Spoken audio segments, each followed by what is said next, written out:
आप सबको good morning. मेरा नाम शुभम कुमार है और मैं आपको बायोलॉजी पढ़ाने के लिए आया हूँ। बायोलॉजी में मेरा जो टॉपिक है, जिस टॉपिक को लेकर हम आए हैं, वो 11th का फर्स्ट चैप्टर है। तो फर्स्ट चैप्टर को शुरुआत करने से पहले कुछ बेसिक चीज़ों को हम को रिलेट करेंगे 10th से और फिर 11th तक पहुँच जाएंगे। ज़्यादा कुछ इसमें नहीं पढ़ना है। चलिए शुरुआत करते हैं। आज का डेट जो है वो है class 11th। Topic the living world.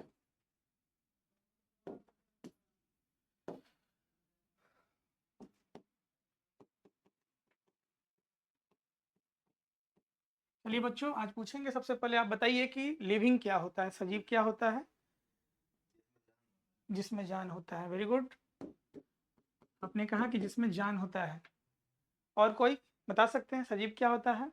जो चल सकता है, वेरी गुड, जो चल सकता है, जो सांस ले सकता है, जो सांस ले जो सकता है, भोजन कर सकता है। जो भोजन कर सकता है।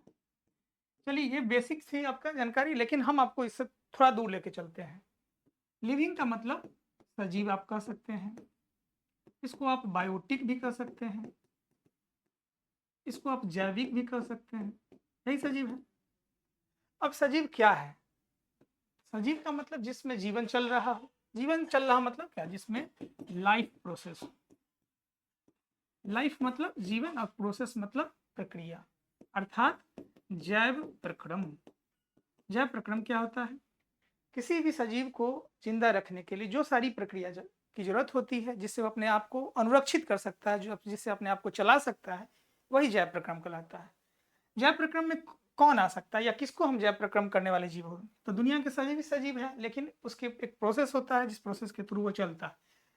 इसका मतलब आपने कहा कि भोजन कर सकता है, मतलब उसके अंदर क्या होगा? न्यूट्रिशन होगा, मतलब पोषण होगा। मतलब भोजन करने की जो प्रक्रिया है वो पोषण कहलाएगा। भोजन में वो कई चीज़ों को ले सकता है। कार्बोहाइड्रेट है, प्रोटीन है, फैट है, विटामिन है, मिनरल्स हैं, इन सारी चीज़ों को वो ले सकता है, तो न्यूट्रिशन हो गया। फिर कहा आपने सांस ले सकता है, इसका मतलब हो गया रिस्पायरेशन हो सकता है, अर्थात सांस लेना छोड़ना, जिसको हम लोग हिंदी में श्वसन कहते हैं, जिसमें हम O2 लेते हैं और CO2 छोड़ते हैं। तीसरा आपने कहा कि चल सकता है, दैट मीन्स मूवमेंट होगा उसमें। मूवमेंट मतलब उसमें गति होगी, साथ ही साथ उसमें।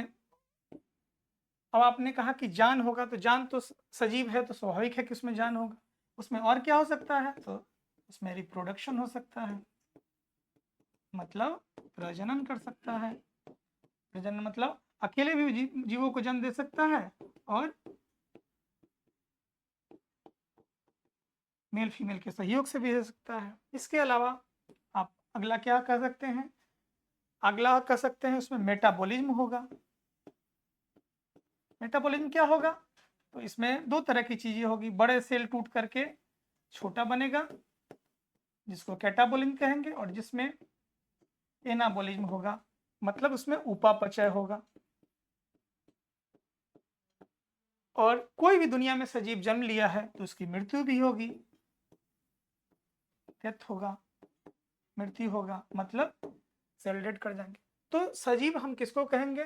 सजीव हम उसको कहेंगे जिसमें लाइफ की वो सारी प्रक्रियाएं चलती हो, न्यूट्रिशन से लेकर रिस्पायरेशन, मूवमेंट, रिप्रोडक्शन, मेटाबॉलिज्म और डेथ, इन्हीं को हम सजीव कहेंगे। अब ये पूरा जो दुनिया है इसको हम लोग कहते हैं, चूंकि एक तरह के सजीव है नहीं, सजीव कई तरह के हो सकते हैं। तो उन जितने भी दुनिया में जीव है, जितने भी, उसको हम लोग कहते हैं, चूंकि सब सजीव है और ये बहुत बड़ा दुनिया है, इसलिए इसको हम कहते हैं बायोडाइवर्सिटी।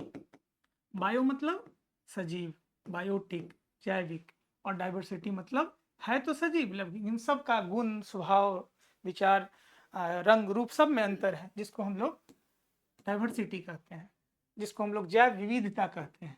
जैव विविधता के नाम से हम लोग जानते हैं। दुनिया में जितने भी सजीव है उसके अंदर जैव विविधता देखने को मिलती है, क्योंकि वह रंग रूप स्वभाव सभी चीज़ों में वो अलग दिखते हैं। अब चूंकि इतना बड़ा दुनिया है तो इस दुनिया को पढ़ना समझना आसान नहीं था, तो उसको सजाने के लिए एक साइंटिस्ट ने जिसका नाम है कैरोलस लिनियस ने एक ग्रुप दिया जिसका नाम रखा टैक्सोनोमी। टैक्सोनोमी क्या है? इतनी बड़े दुनिया को सजाने के लिए जिस सिस्टम को अप्लाइड किया गया वही क्या हो गया? टैक्सोनोमी हो गया। इसको हम लोग कहते हैं वर्गीकरण। वर्गीकरण। अब कोई भी जीव जब दुनिया में जब टैक्सोनोमी कैरोलस लिनियस दुनिया के पास गया, दुनिया में सभी सजीवों को देखा, तो उसको क्या समझ में आया? उसने सबसे पहले किसी भी जीव को पहचानने का काम किया, मतलब आइडेंटिफिकेशन किया। उसने किसी भी जीव को क्या किया? आइडेंटिफाई करने का काम किया, आइडेंटिफिकेशन, पहचाना। फिर उसने क्या किया? जब उसको पहचान में आ गया तो उसने उसका नाम दिया, मतलब नोमेनक्लेचर, मतलब नाम देने की प्रक्रिया को नोमेनक्लेचर कह दिया। और जब वो नोमेनक्लेचर कर दिया फिर उसको एक अलग अलग ग्रुप में डालने का काम किया, दैट मीन्स क्लासिफिकेशन। तो इस तरह से हमने शुरुआत कहाँ से किया? लाइफ प्रोसेस से। और हम इन तीनों चीजों को समझ अगर गए तो यही चीज क्या हो गया? टैक्सोनोमी हो गया, जिसके अंदर दुनिया के जितने भी सजीव को उसको एक ग्रुप में डाल दिया, जिसको हम लोग टैक्सोनोमी के नाम से जानते हैं। आशा करते हैं कि ये चीज आपको समझ में आ गया होगा। अब हम इससे आपसे कुछ चीजों को पूछते हैं कि सजीव कौन है।